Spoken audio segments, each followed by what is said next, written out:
नमस्कार दोस्तों, आप सभी का study for UPSC PC channel में स्वागत है। 13 दिसंबर को आप लोगों का एग्ज़ाम है, उसी के रिगार्डिंग ये वीडियो होगा करंट अफेयर को लेकर। आपको पता है कि बीपीएससी के क्षेत्र में इकलौता अपना चैनल है जो इतना कंसिस्टेंट तरीके से आपको कंटेंट केवल मैं देता हूँ। कोई फालतू का गाइडेंस वीडियो, ये वीडियो वो वीडियो, ये सब चीज़ें नहीं है। अपना है अच्छा कंटेंट। ओके, 24 अक्टूबर 24 और सितंबर, इन 2 महीनों के करंट अफेयर इससे मिक्स होंगे और भी वीडियोज़ आएंगे। इस क्रम में करीब में 6 से 7-8 वीडियो करीब में और होगा, जिसमें आपका अक्टूबर के अंत से हम लोग चल रहे हैं, 28 अक्टूबर से पीछे की तरफ में चल रहे हैं, जिसमें आपका सारा करंट अफेयर मैं तैयार करवा दूंगा। अंतिम जो मैं करंट अफेयर आपको करवाऊंगा वो 28 अक्टूबर का ही होगा, यानी कि नवंबर का करंट अफेयर आपसे एग्ज़ाम में नहीं पूछा जाता है। 13 दिसंबर को आपका पेपर है, तो आपको नवंबर तक का, 1 नवंबर से पहले तक का अगर करंट पढ़ के जा रहे हैं तो बिल्कुल सेफ़ होगा, उसमें कोई दिक्कत नहीं होगा।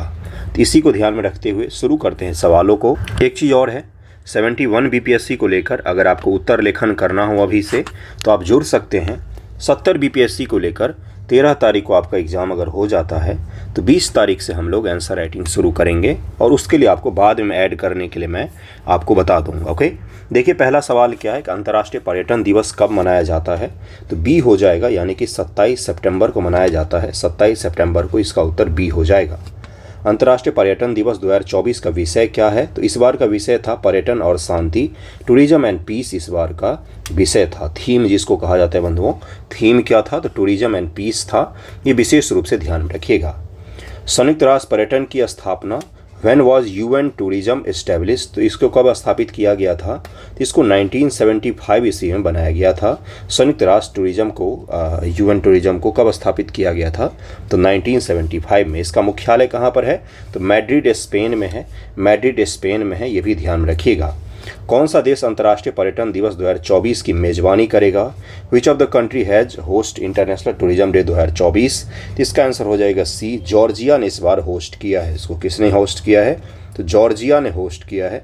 जॉर्जिया ने होस्ट किया है। आप मुझे ये बताएंगे कि जॉर्जिया की सीमा क्या रूस से लगती है या नहीं लगती है, क्या कैस्पियन सागर से भी जॉर्जिया की सीमा लगती है, ज़रा मुझे देखकर आप विशेष रूप से बताइएगा। जॉर्जिया और जॉर्डन, इनमें कंफ्यूज नहीं होना है, दोनों अलग अलग देश हैं, दोनों में अच्छी खासी दूरी भी है, तो मुझे देखकर ज़रूर बताइएगा, ठीक है। यात्रा और पर्यटन विकास सूचकांक भारत का रैंक क्या है इस बार, तो भारत का रैंक 39 है, भारत का रैंक 39वां है। यात्रा और पर्यटन विकास में भारत का रैंक 39वां है। यात्रा और पर्यटन विकास सूचकांक TTDI क्या कहा जाता है इसको, travel and tourism development index के अनुसार भारत का रैंक दुनिया में 39वां है, या भारत के 2021 में 54वीं रैंक से हमारा रैंक जो है वो 39 तक आया, यानी कि सुधार हुआ है, और ये काफ़ी अच्छा है हमारे लिए।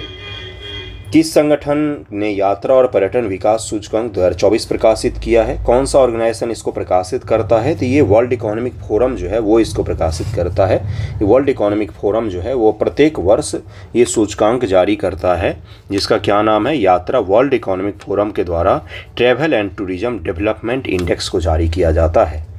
हाल ही में भारत ने किस देश के साथ द्विपक्षीय निवेश संधि पर हस्ताक्षर किया है, द्विपक्षीय निवेश यानी कि बायलैटरल इन्वेस्टमेंट ट्रीटी इसको कहा जाता है। बी, यानी कि उज्बेकिस्तान के साथ में भारत ने साइन किया है। उज्बेकिस्तान के साथ में हाल ही में भारत ने साइन किया है। आप एक बात मुझे बस बता दीजिए कि उज्बेकिस्तान का राजधानी कहाँ है। उज्बेकिस्तान का, उज्बेक जहाँ से बाबर आया था, उज्बेकिस्तान का राजधानी कहाँ है, ठीक है। अगला सवाल देखिए क्या है कि स्वच्छ पर्यावरण का अधिकार 1972 के स्टॉकहोम घोषणा पत्र में निहित है। 1992 के रियो घोषणा पत्र को लोकप्रिय रूप से मानव पर्यावरण का मैग्ना कार्टा कहा जाता है। रियो डिक्लेरेशन को Magna carta of the human environment भी कहा जाता है क्या, इंग्लिश हिंदी दोनों में है, बताइएगा मुझे। इसका उत्तर हो जाए केवल 1 सही है यहाँ पर, दूसरा गलत है। स्वच्छ पर्यावरण का अधिकार 1972 के स्टॉकहोम घोषणा पत्र में निहित है, जिसे लोकप्रिय रूप से मानव पर्यावरण का मैग्ना कार्टा कहा जाता है। 1972 का जो स्टॉकहोम कन्वेंशन था उसी को क्या कहा जाता है, ह्यूमन ह्यूमन इन्वायरमेंट को लेकर मैग्ना कार्टा। मैग्ना कार्टा मतलब क्या होता है? कार्टा का मतलब गाड़ी हो गई, मैग्ना कार्टा बहुत बड़ा घोषणा हो गया। जैसे हम लोग बोलते हैं ना कि अंग्रेजों के लिए भारत में मैग्ना कार्टा कौन सा था, तो उसमें कई सारी चीज़ें आती हैं। तो मैग्ना कार्टा का मतलब बहुत बड़ी डेवलपमेंट या बहुत ही बड़ी घोषणा से लदी हुई, बहुत बड़ा भारी सामान से लदा हुआ एक ट्रक जैसा हो गया, उसी को सामान्य भाषा में मैग्ना कार्टा कहा जाता है। इसका उत्तर ए हो जाएगा। इसका उत्तर ए हो जाएगा। 1991 में क्या था? केयरिंग फॉर द अर्थ 1991 और अर्थ समिट 1992 में भी यह घोषित किया गया कि मनुष्य को प्रकृति के साथ सामंजस्य स्थापित करते हुए स्वास्थ्य व उत्पादक जीवन जीने का अधिकार है। और 1992 का जो समिट है, रियो समिट, इसको अर्थ समिट कहा जाता है। इसके पश्चात बहुत सारे डेवलपमेंट हुए थे, जैसे UNFCCC, ये जो है कॉप की शुरुआत जो आप देखते हैं, जिसमें कई सारे चीज़ों को लेकर है, एनवायरनमेंट को लेकर है, डेजर्टिफिकेशन को लेकर है, बायोडाइवर्सिटी को लेकर है, और जो माइग्रेटरी स्पेसीज होते हैं उनको लेकर कॉप का ऑर्गेनाइज किया जाता है। ये 4 चीज़ों को लेकर कॉप ऑर्गेनाइज किया जाता है, वो इसी के बाद शुरू हुआ। भारत के संविधान का कौन सा अनुच्छेद जीवन के अधिकार के बारे में है? तो अनुच्छेद 21 में जीवन के अधिकार के बारे में दिया गया है।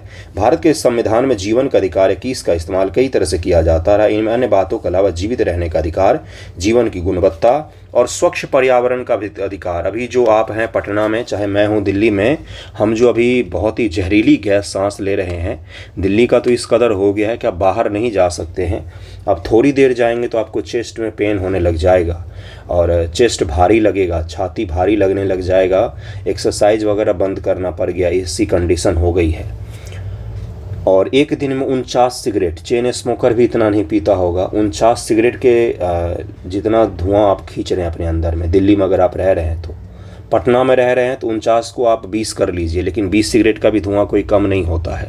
पूरे उत्तर भारत का यही हाल है। तो स्वच्छ पर्यावरण को लेकर अभी सुप्रीम कोर्ट जो धराधर फैसले दे रही है, तो ये किस लिए दे रही है भाई? क्योंकि स्वच्छ पर्यावरण का अधिकार जो है वो आर्टिकल 21 के तहत में हमें मिला हुआ है, जो कि हमें नहीं दिया जाता है। भारत की सरकारें इसको लागू नहीं कर पाती है। इसका उत्तर क्या हो जाएगा? इसका उत्तर ए हो जाएगा। किस संविधान संशोधन द्वारा भारतीय संविधान के पर्यावरण संरक्षण को संवैधानिक दर्जा प्रदान करने वाले विश्व का पहला संविधान बना था? तो ये 42वां संविधान संशोधन था। 1972 के पश्चात 1976 ईस्वी में, 1972 में जब कन्वेंशन हुआ तो 1976 ईस्वी में संविधान में 48A और 51AG जोड़े गए, जिससे भारतीय संविधान पर्यावरण संरक्षण को संवैधानिक दर्जा प्रदान करने वाला दुनिया का पहला देश बन गया। और इसके साथ साथ भारत में पहली बार एक्ट भी बनाया गया था। अनुच्छेद 48 से राज्य पर्यावरण के संरक्षण, सुधार तथा देश के वनों और वन्य जीवों की सुरक्षा का प्रयास करेगा। और 51AG पर्यावरण की सुरक्षा संरक्षण करना प्रत्येक नागरिक का कर्तव्य होगा। इन सभी चीज़ों को इम्प्लीमेंट किया गया। ये दुनिया में पहली बार हुआ था हमारे देशों में। पर्यावरण संरक्षण अधिनियम 1986 के बारे में हम लोग जरा विचार करते हैं। पहला कथन है कि केंद्र सरकार को पर्यावरण प्रदूषण की रोकथाम के लिए राष्ट्रव्यापी कार्यक्रम की योजना बनाने और उसे क्रियान्वित करने की शक्ति है। किसको है? तो केंद्र सरकार को है, सेंट्रल गवर्नमेंट को है। केंद्र सरकार के पास किसी भी उद्योग पर प्रतिबंध लगाने की शक्ति भी है। सेंट्रल गवर्नमेंट ऑल्सो है power to imposing restriction on any industry, ये कहा गया है इसमें। करेक्ट स्टेटमेंट आपको ढूंढना है, केवल 1, 2, 1 और 2, डी नन ऑफ दीज। तो सी हो जाएगा। दोनों कथन बिल्कुल यहाँ पर सही दिया हुआ है। इन्वायरमेंट प्रोटेक्शन एक्ट, EPA इसको कहा जाता है। EPA कहा जाता है बंधुओं, क्या कहा जाता है? EPA। देखिए यहाँ पर दिया हुआ है कि केंद्र सरकार के पास निम्नलिखित शक्तियां हैं: पर्यावरण प्रदूषण के रोकथाम, नियंत्रण, उपशमन के लिए राष्ट्रव्यापी कार्यक्रम योजना बनाने, उसे क्रियान्वित करने के लिए। तभी डायरेक्टली किसको पकड़ना चाहिए? जब आपको खराब हवा मिल रही है तो सबसे पहली दोषी केंद्र सरकार, उसके बाद दोषी आपकी राज्य सरकार।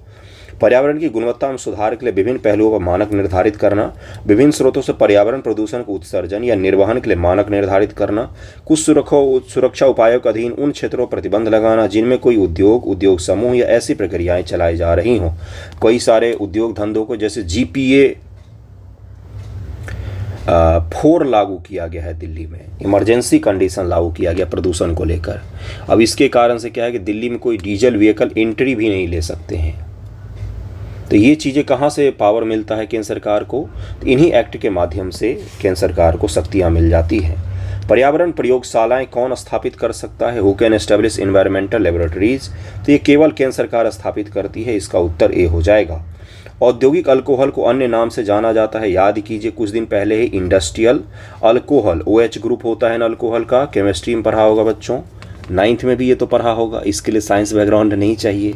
9th की केमिस्ट्री में भी तो है, अल्कोहल को OH ग्रुप कहा जाता है। तो इसका क्या नाम है, किस और नाम से जाना जाता है इसको, तो इसका उत्तर क्या हो जाएगा, इथेनॉल। औद्योगिक अल्कोहल को इथेनॉल के नाम से भी जाना जाता है, इथेनॉल भी कहा जाता है इसको।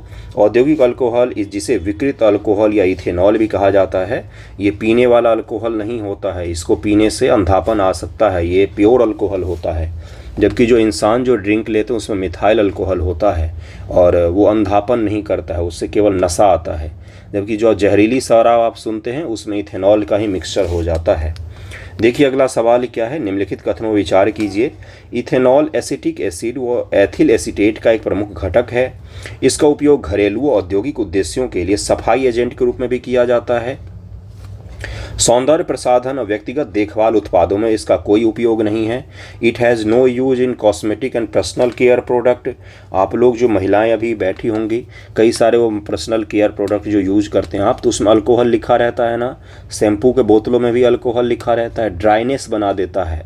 ऐसा कोई भी क्रीम, शैम्पू, साबुन जिसको आप उपयोग करने पर आपका स्किन ड्राई हो जाता है, तो वो चीज़ उसमें अल्कोहल होता है। तो ये का क्या हो जाएगा इसका उत्तर, 1 और 2 तो सही है, तीसरा यहाँ पर गलत है, क्योंकि सौंदर्य प्रसाधन और पर्सनल केयर प्रोडक्ट में अल्कोहल का उपयोग बहुत ही ज़्यादा होता है। याद कीजिए सैनिटाइज़र जब आप यूज करते थे तो आपका स्किन ड्राई हो जाता था। इसका उत्तर क्या हो जाएगा, 20 का उत्तर हो जाएगा। आपके आस पड़ोस में ही सब कुछ होता है, बस थोड़ा सा ऑब्जर्वेशन सही रखिए। इथेनॉल विभिन्न रसायनों और विलायकों जैसे एसिटिक एसिड, एथिल एसीटेट, अन्य व्युत्पन्नों के उत्पादन में प्रमुख घटक है। इसका उपयोग दवा उद्योग में विलायक, परिरक्षक के रूप में किया जाता है। इसका उपयोग दवाओं के निर्माण में भी किया जाता है। औद्योगिक अल्कोहल का उपयोग रबर, पेंट, वार्निश, स्याही के उत्पादन में भी किया जाता है। इथेनॉल को पेट्रोल के साथ मिश्रित करके इथेनॉल मिश्रित petrol EPB, ethanol blended petrol बनाया जाता है, जिससे प्रदूषण कम करने, जीवाश्म ईंधन के संरक्षण में मदद मिलती है। इसके विलायक गुणों के कारण इसका उपयोग घरेलू और औद्योगिक प्रयोजनों के लिए सफाई एजेंट के रूप में भी किया जाता है। किसके लिए, तो क्लीनिंग एजेंट के रूप में। सौंदर्य प्रसाधन, व्यक्तिगत देखभाल प्रोडक्ट में भी खूब भारी मात्रा में किया जाता है। परफ्यूम वगैरह के में भी भर भर के इसका उपयोग होता है। कभी किसी माचिस पर परफ्यूम का स्प्रे करके देखिए कितना बड़ा आग का फव्वारा बनता है। शराब किस सूची में शामिल है, तो राज्य सूची में शामिल कर दिया है, स्टेट लिस्ट में शामिल है। अल्कोहल ये subject in the state list under 7th schedule of the constitution of India. 7वीं अनुसूची जो है, इसमें 3 अनुसूचियाँ हैं, एक है सेंटर, एक है स्टेट, एक है कॉन्करेंट, यानी कि दोनों के लिए समवर्ती सूची जिसको कहा जाता है। तो राज्य सूची में अल्कोहल शामिल है। बहुत ही छोटा सा सवाल, लेकिन हो सकता है आप गलती कर दें। कौन सा भारतीय अधिनियम औद्योगिक शराब को नियंत्रित करता है? औद्योगिक शराब को नियंत्रित करने के लिए कौन सा एक्ट बनाया गया है भारत में? Industrial development and regulation act 1951, Indian power alcohol act 1948, खाद्य सुरक्षा और मानक अधिनियम 2006। आबकारी अधिनियम कौन सा एक्ट है जो भारत में इंडस्ट्रियल अल्कोहल को रेगुलेट करता है? तो उद्योग विकास व विनिमय अधिनियम 1951। Industry development and regulation act 1951 के द्वारा इंडस्ट्रियल जो अल्कोहल होते हैं उसको रेगुलेट किया जाता है। हाल ही में सुप्रीम कोर्ट ने बहुत बड़ा फैसला दिया है भाइयों बहनों, इसी के कारण से ये सारे सवाल उससे संबंधित हैं। उत्पाद शुल्क क्या है? तो एक प्रकार का अप्रत्यक्ष कर है, इनडायरेक्ट टैक्स है। एक्साइज ड्यूटी क्या है? तो अप्रत्यक्ष कर है। और अभी भी शराब को पीने वाले शराब को नहीं पीना चाहिए, जहरीला ही होता है। एक तुरंत आपको मारता है, एक लॉन्ग टर्म मारता है, दोनों शराब जहरीले ही होते हैं। नशा में जो एक बार पड़े वो फिर गए, उनके लिए फिर पीछे का रास्ता नहीं होता है। ये मैं आपको सलाह दे रहा हूँ, सोचिएगा अगर आप भी इस चीज़ के आदी हैं, किसी भी चीज़ का, गुटखा, पान, बीड़ी, तंबाकू, सिगरेट जो आजकल फैशन में है, शराब, इसको पीने से कूल नहीं बनते हैं आप, आपका सत्यानाश होता है। चलिए यहाँ पर आते हैं, शराब GST में शामिल नहीं है, इसलिए इस पर कई सारे राज्यों में अलग अलग दाम पर बिकते हैं। आपने देखा होगा, जैसे मुंबई में जो लोग रहते हैं वो वहाँ से दादर नागर हवेली जाते हैं शराब के लिए। दिल्ली के आस पड़ोस के लोग दिल्ली आ जाते हैं, सेंट्रल का जो यूटी का इलाका है वहाँ पर शराब तुलनात्मक रूप से सस्ता बिकता है, ठीक है। इसलिए शराब का कॉस्ट जो है वो राज्य के आधार पर डिपेंड करता है। कई सारे राज्यों में महंगा है, कई सारे राज्यों में सस्ता है। वो क्यों है? तो इसी कारण से है क्योंकि वो जीएसटी में अभी भी शामिल नहीं किया गया है उसको के। उत्पाद शुल्क के बारे में निम्नलिखित कथनों विचार कीजिए। वर्तमान में उत्पाद शुल्क विशेष रूप से पेट्रोलियम उत्पादों और मादक पेय पदार्थों पर लागू होता है। जीएसटी कार्यान्वयन से पहले इसे कई प्रकारों में वर्गीकृत किया गया था। उपरोक्त में से सही कथन को चुनिए। किसके बारे में पूछा गया? एक्साइज ड्यूटी के बारे में आपसे सवाल पूछा गया है, तो इसका उत्तर हो जाएगा सी। दोनों स्टेटमेंट यहाँ पर सही हैं। जुलाई 2017 में जीएसटी लागू होने से पहले उत्पाद शुल्क को केंद्रीय उत्पाद शुल्क के अतिरिक्त उत्पाद शुल्क सहित कई प्रकारों में वर्गीकृत किया गया था। जीएसटी की शुरुआत ने उत्पाद शुल्क के कई रूपों को समेकित कर दिया है। वर्तमान में उत्पाद शुल्क विशेष रूप से पेट्रोलियम उत्पादों और मादक पेय पदार्थों पर लागू होता है। शराब पर उत्पाद शुल्क राज्य सरकारों के लिए राजस्व का एक महत्वपूर्ण स्रोत होता है।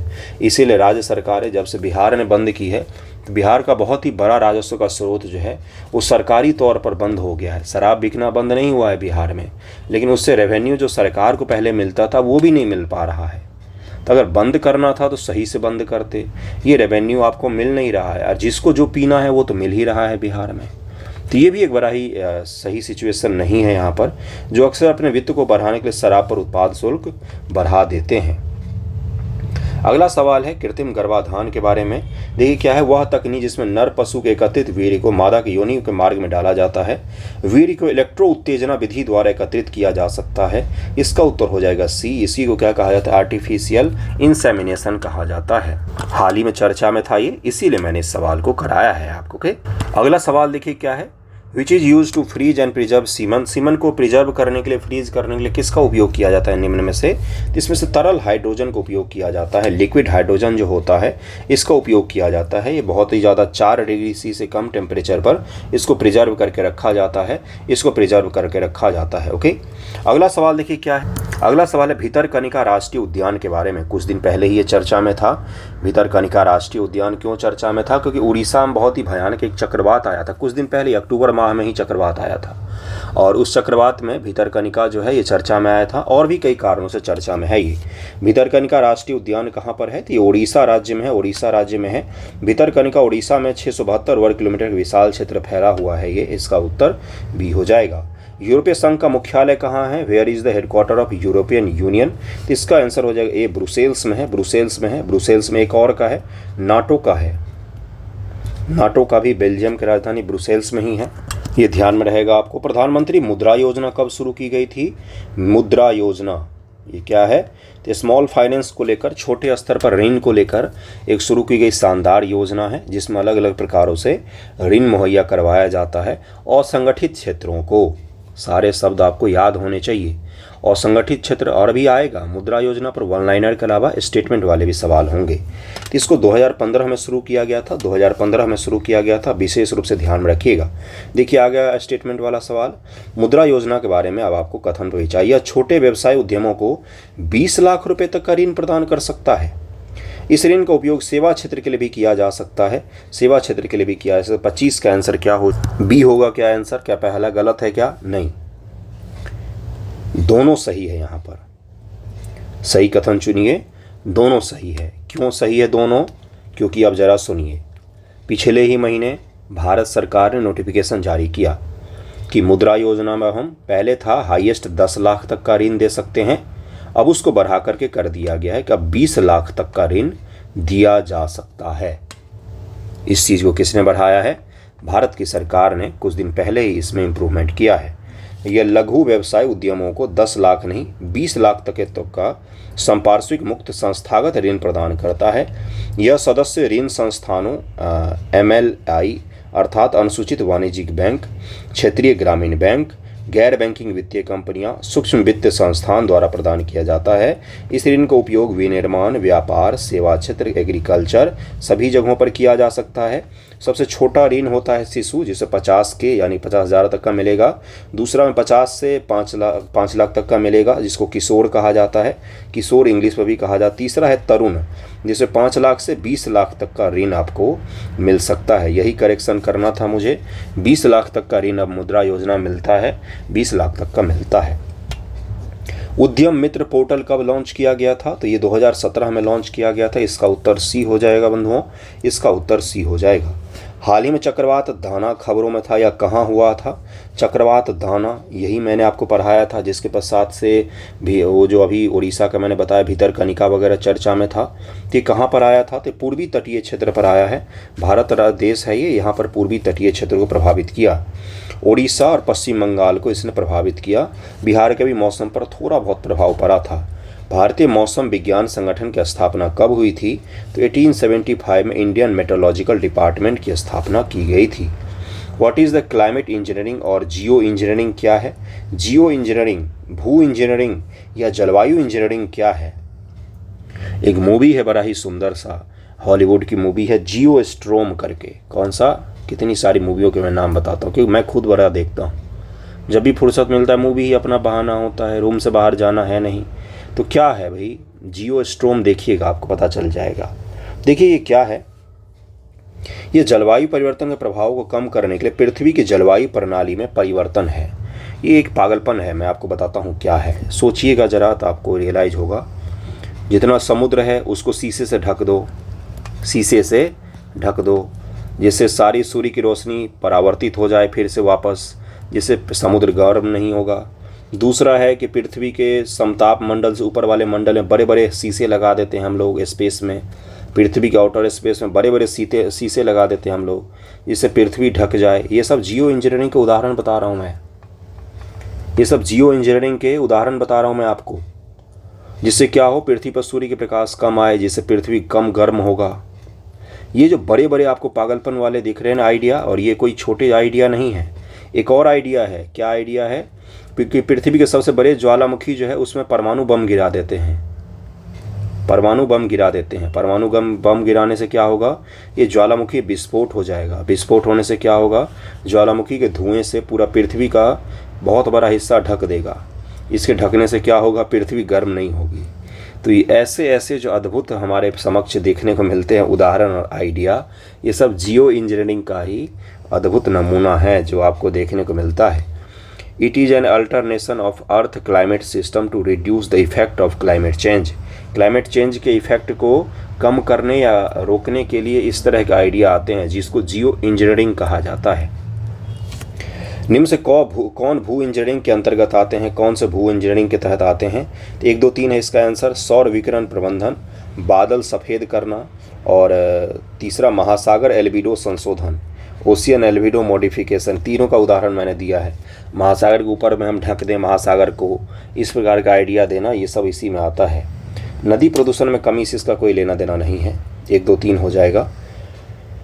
अगला है जैव विविधता पर कन्वेंशन के पक्षकारों के सम्मेलन की 16वीं बैठक का स्थान क्या है? What is the location of 16th meeting of the conference of the party of the convention on biological diversity. Biological diversity को लेकर कहाँ पर कन्वेंशन, कहाँ पर अभी हुआ है? कॉप। तो ये कोलंबिया में हुआ है, कोलंबिया में हुआ है। इसका उत्तर डी हो जाएगा। जैव विविधता पर कन्वेंशन के पक्षकारों के सम्मेलन की 16वीं बैठक का थीम क्या था? ये जो कोलंबिया में बैठक हुआ है, वैसे इस बार का कॉप कहाँ पर हो रहा है? तो ये बाकू में हो रहा है, अजरबैजान। ये कैस्पियन सागर के तट पर स्थित देश है बाकू, अजरबैजान। अजरबैजान देश है, बाकू कैपिटल है उसका। कैस्पियन सागर के तट पर एक ही कैपिटल है, वो है बाकू। ठीक है, तो ये वहाँ पर हो रहा है कॉन्फ्रेंस ऑफ पार्टीज़ पर्यावरण को लेकर, और डाइवर्सिटी को लेकर कोलंबिया में हुआ है कॉप। ठीक है, इसका थीम क्या था? तो पीस एंड नेचर इसका थीम था। इसका उत्तर ए हो जाएगा। प्रकृति के साथ शांति, peace with nature, peace with nature इसका थीम था। What is the capital of Colombia? तो बोगोटा, बोगोटा इसका कैपिटल है, बोगोटा इसका कैपिटल है। और जैव विविधता पर कन्वेंशन के पक्षकारों के सम्मेलन की 16वीं बैठक COP यहीं पर हुआ है। जैव सुरक्षा पर कार्टेजेना प्रोटोकॉल किस वर्ष लागू किया गया था? कार्टेजेना प्रोटोकॉल 2003 में लागू हुआ था। कार्टेजेना प्रोटोकॉल 2003 में लागू हुआ था। कुनमिंग मॉन्ट्रियल वैश्विक जैव विविधता फ्रेमवर्क कब अपनाया गया? When was Kunming Montreal global biodiversity framework adopted? तो ये एडॉप्ट कब किया गया है भाइयों बहनों? तो 2022 में किया गया है। इसका उत्तर डी हो जाएगा। GBF को क्या कहा जाता है? इसको GBF यानी कि कुनमिंग मॉन्ट्रियल वैश्विक जैव विविधता फ्रेमवर्क को कब अपनाया गया है? तो 2022 में, दिसंबर 2022 में जैव विविधता पर कन्वेंशन के पक्षकारों 15वें सम्मेलन में अपनाया गया था। अगला है कुनमीन के बारे में स्टेटमेंट वाले सवाल कि कुनमीन मॉन्ट्रियल वैश्विक जैव विविधता फ्रेमवर्क के बारे में कथनों पर विचार कीजिए। यह 2030 तक जैव विविधता को हानि को रोकने और उलटने की योजना है। इस ढांचे में 2030 के लिए 5 लक्ष्य और 2050 के लिए 23 लक्ष्यों को रखा गया है। कुनमीन मॉन्ट्रियल प्रोटोकॉल, जिसको पिछले साल ही अपनाया गया है, 2023 में 22 में ही अपनाया गया, 2 साल पहले, उसके बारे में आपको पता है थोड़ा सा भी? विद्या कसम खा के बताओ, आज से पहले पता भी था? बहुत कम लोगों को पता भी होगा। अब इससे क्वेश्चन पूछा जा सकता है आपसे, निसंदेह पूछा जा सकता है, मेंस में भी पूछा जा सकता है। देखिए, आपके मेंस में एक सवाल इकोलॉजी से तय होता है, बीपीएससी की मैं बात कर रहा हूँ। इसका उत्तर हो जाए केवल 1 यहाँ पर सही है, पहला यहाँ पर सही है। कुनमीन मॉन्ट्रियल वैश्विक जैव विविधता रूपरेखा 2030 तक जैव विविधता की हानि को रोकने और उसे पलटने, 2050 तक प्रकृति के साथ सामंजस्य स्थापित करने वाले विश्व को प्राप्त करने की एक योजना है। GBF के पास 2050 तक के लिए 4 लक्ष्य और 2030 तक के लिए 23 लक्ष्य हैं। इनमें से कुछ लक्ष्य इस प्रकार हैं। पर्यावरण में नष्ट होने वाले पोषक तत्वों की मात्रा को कम से कम 50% तक करना, सभी स्रोतों से प्रदूषण के नकारात्मक प्रभावों को कम करना, उपभोग के वैश्विक पदचिह्न को कम करना। पदचिह्न का मतलब क्या होता है भाई? फुटप्रिंट को कम करना। कृषि, जलकृषि, मत्स्य पालन और वानिकी के लिए उपयोग किए जाने वाले क्षेत्रों का स्थायी रूप से प्रबंधन करना। आक्रामक विदेशी प्रजाति के दर को कम करना, जो इन्वेसिव फॉरेन स्पीसीज होते हैं उनको भी कम करना। जंगली प्रजातियों के सुरक्षित, कानूनी और टिकाऊ उपयोग को सुनिश्चित करना। हो सकता है कि कुनमीन में जो लक्ष्य रखे गए हैं वही आपके प्रीलियम एग्जाम में स्टेटमेंट बना करके पूछ लिया जाए। इसीलिए वैसे इस बार आपने देखा होगा इस PDF में ध्यान से, तो आपको बहुत चिपके हुए से क्वेश्चन मिल रहे, ज़्यादा गैप नहीं हुआ। आप ही के कारण किया है। आप ही में से बच्चे मैसेज करते हैं कि सर प्रिंट करवाने पे बहुत खर्चा हो जाता है, तो थोड़ा एडजस्ट कर दीजिएगा, तो इसीलिए किया है। कृपया करके ये जो यहाँ पर लक्ष्य दिए हुए हैं कुनमीन के, जिसको 2022 में अपनाया गया है और इससे सवाल नहीं पूछा गया है, तो इसको याद कर लीजिए प्लीज़। इसको याद कर लीजिएगा। अलग से UPSC देने जा रहे हैं तो निस्संदेह रूप से याद कर लीजिएगा। 2025 में जिनका PT है। कौन सा देश कोलंबिया के साथ सीमा नहीं बनाता है? तो इसमें से चिली के साथ कोलंबिया की सीमा नहीं लगती है। दक्षिण अमेरिका का देश है ये। जैव विविधता पर कन्वेंशन के बारे में निम्नलिखित कथनों पर विचार कीजिए। यहाँ पर इंग्लिश वाला दिया हुआ है, कृपया करके पढ़ें इसको रोक करके। यह कन्वेंशन 1993 से लागू है। यह जैव विविधता के संरक्षण के लिए गैर कानूनी रूप से बाध्यकारी एक संधि है। तो इसका उत्तर हो जाएगा A, केवल पहला सही है। कानूनी रूप से बाध्यकारी एक संधि है ये। गैर कानूनी गलत लिखा हुआ है, कुछ भी लिख दिया है। गैर कानूनी, कानूनी रूप से बाध्यकारी संधि है, कानूनी रूप से बाध्यकारी है ये, और फोर्सफुली इसको लागू किया गया। लीगली बाइंडेड ट्रीटी है ये। लीगली बाइंडेड ट्रीटी दुनिया स्तर पर बहुत कम ही है, उनमें से एक है ही। अगला सवाल है, निम्नलिखित कथनों पर विचार कीजिए। आनुवांशिक संसाधनों तक पहुंच सुनिश्चित करने के लिए Nagoya protocol was signed in 2010 to ensure access to genetic resources. Genetic resources तक पहुंच के लिए नागोया प्रोटोकॉल 2010 में हस्ताक्षर किया गया था। CBD का सचिवालय मॉन्ट्रियल कनाडा में स्थित है। सेक्रेटरीट ऑफ CBD का सेक्रेटरीट का कहाँ पर है? तो कनाडा मॉन्ट्रियल में है। तो इसका उत्तर हो जाएगा C। दोनों कथन यहाँ पर सही दिया हुआ है। CBD लगभग सभी देशों ने इसकी पुष्टि की है। संयुक्त राज्य अमेरिका ने इस संधि पर हस्ताक्षर तो किए, लेकिन इसकी पुष्टि नहीं की है। CBD का सचिवालय मॉन्ट्रियल कनाडा में स्थित है। संयुक्त राष्ट्र पर्यावरण कार्यक्रम के तहत काम करता है ये। जैव सुरक्षा पर कार्टेजना प्रोटोकॉल को 2000 में जैव सुरक्षा का एक पूरक समझौते के रूप में अपनाया गया था। यह 11 सितंबर 2003 को लागू हुआ। नागोया प्रोटोकॉल 2010 में जापान के नागोया शहर में हस्ताक्षर किए गए थे, ताकि आनुवांशिक संसाधनों तक पहुंच सुनिश्चित किया जा सके और उनके उपयोग से होने वाले लाभों का उचित व न्याय संगत बंटवारा सुनिश्चित किया जा सके। COP 10 में अपनाया गया था। यह 12 अक्टूबर 2014 से नागोया प्रोटोकॉल लागू है कि जेनेटिक रूप से कोई अगर अच्छा चीज़ बना है तो वहाँ तक सभी की पहुँच हो सके। 2010 में नागोया में CBD conference of parties COP 10 ने 2011 से 20 के लिए जैव विविधता के लिए रणनीतिक योजना को अपनाया था। पहली बार 20 थीम विशिष्ट जैव विविधता लक्ष्य, जिन्हें आईची लक्ष्य कहा जाता है, आईची या जिनको HE लक्ष्य कहा जाता है, इसको नागोया प्रोटोकॉल के पश्चात ही अपनाया गया था। ये भी ध्यान में रखिएगा, आईची लक्ष्य ये भी जैव विविधता के संरक्षण से ही जुड़ा हुआ है। जैव विविधता से अगर कोई भी सवाल आएगा तो सारे मैंने करवा दिए हैं, क्योंकि उसका अभी हुआ है बैठक, तो हो सकता है पूछ ले। निम्न से कौन सा अधिनियम जैव विविधता पर कन्वेंशन से संबंधित है? इसका उत्तर हो जाएगा ए, जैविक विविधता अधिनियम 2002। ये इसी से संबंधित है। भारत में ये एक्ट पारित किया गया था। भारत के नए मुख्य न्यायाधीश कौन बने हैं? तो संजीव खन्ना जी बने हैं। और आपको रियलाइज हो रहा होगा कि कितना रिसेंट का करंट है ये। संजीव खन्ना जी बने हैं, 51वें न्यायाधीश बने हैं ये भाई साहब। भारत के नवनियुक्त मुख्य न्यायाधीशों की संख्या कितनी है? तो सी है अभी भारत में 51वें नंबर पर बने हैं ये, 51वें मुख्य न्यायाधीश हैं। हाल ही में चक्रवात दाना खबरों में था, किस देश ने इसका नाम सुझाया है? तो इसका कतर ने नाम रखा था। कतर ने चक्रवात दाना का नाम रखा है। इसका उत्तर बी हो जाएगा। अगला सवाल देखिए क्या है कि उत्तरी हिंद महासागर में उष्णकटिबंधीय चक्रवातों के नामांकन की प्रणाली किस वर्ष से शुरू हुई है? उत्तरी हिंद महासागर में यानी कि भारत और उसके आसपास के देशों में हिंद महासागर में चक्रवातों के नामांकन की प्रक्रिया कब से शुरू की गई है? बड़ा ही सुंदर सा छोटा सा अच्छा सा क्वेश्चन है। तो ये शुरू किया गया 2004 में। 2004 के सुनामी के पश्चात शुरू किया गया था नामांकन प्रक्रिया, ताकि हम आपदा प्रबंधन में हमें सहायता मिल सके। दाना का अर्थ क्या होता है? इसका अर्थ होता है उदारता। उदारता अर्थ होता है। और किसने इसका नाम दिया? ऊपर ही बताया है मैंने, कतर ने इसका नाम दिया था। भूल गए होंगे, कतर ने इसका नाम दिया था। अगला सवाल है उष्णकटिबंधीय चक्रवातों के बारे में निम्नलिखित कथनों विचार कीजिए। अब चक्रवात के बारे में निम्नलिखित कथन पर विचार कर लीजिए जरा। इसका उत्तर देखिए क्या है कि सी है, 1 और 3 सही है। यहाँ पर वे 8 डिग्री अक्षांश और 15 डिग्री अक्षांश के बीच समुद्र की सतह पर उत्पन्न होते हैं। इनके विकास की संभावना जुलाई, अगस्त व नवंबर, दिसंबर के दौरान सबसे अधिक होती है। नहीं, जुलाई अगस्त में नहीं होता है, नवंबर दिसंबर में तो हो सकता है। तो दूसरा गलत हो जाएगा। उपरोक्त में सही कथन चुनना है, दूसरा गलत हो जाएगा। पश्चिम ऑस्ट्रेलिया में इन्हें विलीविलीज और कैरिबियन सागर में हरिकेन कहा जाता है। बिल्कुल सही है, इसका उत्तर सी हो जाएगा। इसका उत्तर सी हो जाएगा। अक्टूबर नवंबर में सबसे ज़्यादा चक्रवात बनने की संभावना होती है। सबसे ज़्यादा चक्रवात बनने की संभावना होती है। ओके। भारत पहली बार ग्रेट इंडियन बस्टर्ड का बच्चा कहाँ पर जन्मा है? कुछ दिन पहले ही ये जन्म हुआ है। इसका राष्ट्रीय संरक्षण प्रजनन केंद्र जैसलमेर में।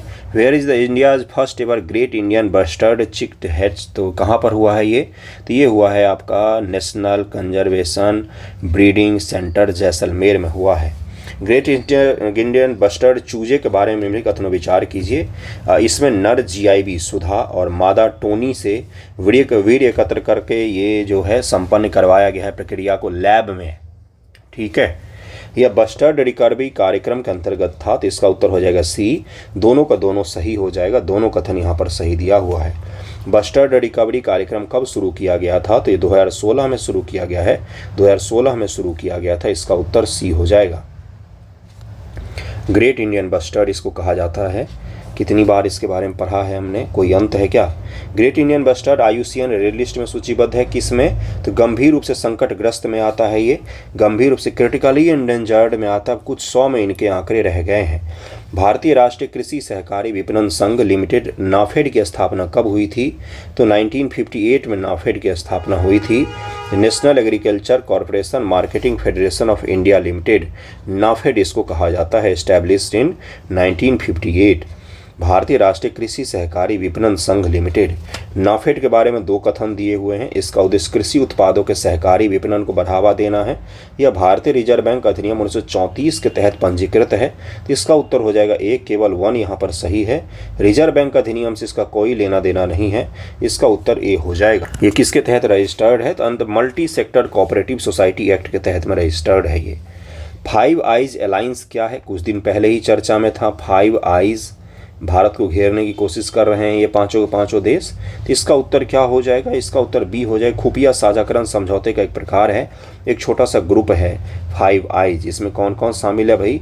तो बहुत सारे देश शामिल हैं। निम्न से कौन सा देश 5 आइज अलायंस का हिस्सा नहीं है? तो रूस हिस्सा नहीं है। बाकी ऑस्ट्रेलिया, कनाडा, संयुक्त राज्य अमेरिका और ब्रिटेन, ये सारे देश शामिल है। न्यूजीलैंड। 5 आइज में देख सकते हैं यहाँ पर सदस्य देशों के नाम लिखे। ब्रिटिश मूल के जहाँ भी हैं ना वो सारे शामिल हैं। 5 आइज अलायंस की स्थापना कब हुई थी? तो 1946 में भी हुई थी एक। 1946 में इसको पुनर्जीवित किया गया है फिर से। 5 आइज अलायंस के बारे में निम्नलिखित कथनों विचार कीजिए।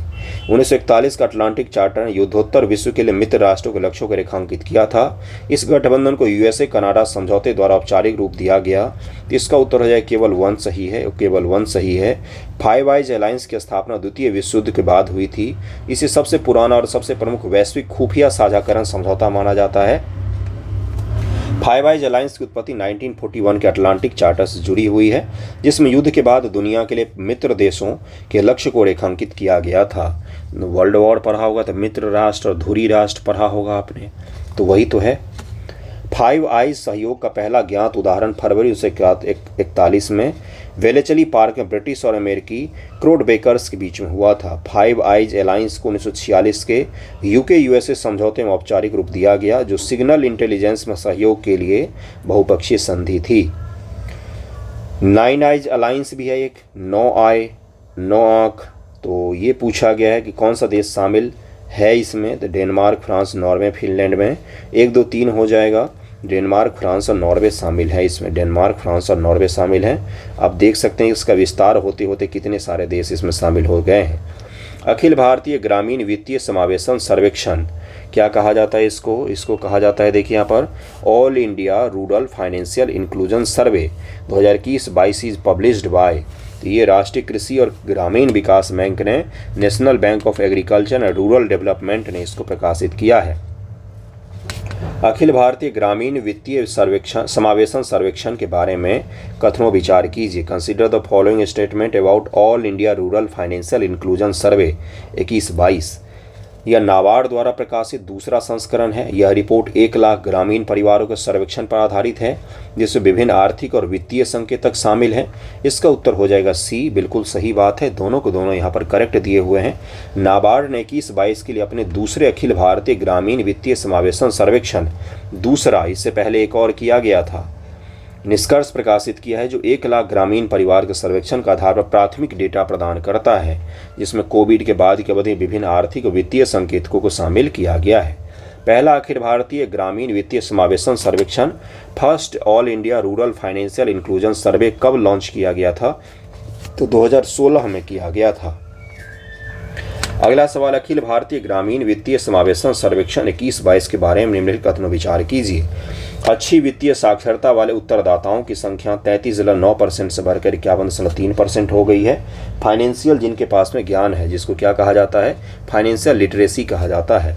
कृषि पर निर्भर ग्रामीण परिवारों का प्रतिशत घटा है। कौन सा सही हो जाएगा, तो केवल पहला यहाँ पर सही होगा, केवल पहला यहाँ पर सही होगा। क्यों पहला सही है, यहाँ पर देखिए क्या दिया हुआ है कि अच्छी वित्तीय साक्षरता वाले उत्तरदाताओं का प्रतिशत बढ़ गया है, 51.3% हो गया है। अच्छे वित्तीय व्यवहार वाले लोगों का प्रतिशत, जैसे समय पर बिल का भुगतान करना, खर्चे पर नज़र रखना, इनका भी प्रतिशत बढ़ गया है, 72.8% हो गया है। कृषि पर निर्भर ग्रामीण परिवारों का प्रतिशत 16-17 में 48% से बढ़कर 57% हो गया है। कृषि पर निर्भर परिवारों की संख्या बढ़ गया है कम होने की जगह पर, इसीलिए दूसरा कथन गलत दिया हुआ था। और आज का आखिरी सवाल है कि नाबार्ड की स्थापना कब हुई थी, तो इसका उत्तर हो जाएगा सी, 1982 ईस्वी में हुई थी। मुझे नहीं लगता इतना शानदार तरीके से आपको कोई और MCQ कहीं पर भी बीपीएससी के लिए करवा रहा होगा, गारंटी ले सकता हूँ मैं। कैसा लगा है वीडियो ज़रूर बताइएगा, संभव हो तो शेयर कर दीजिएगा।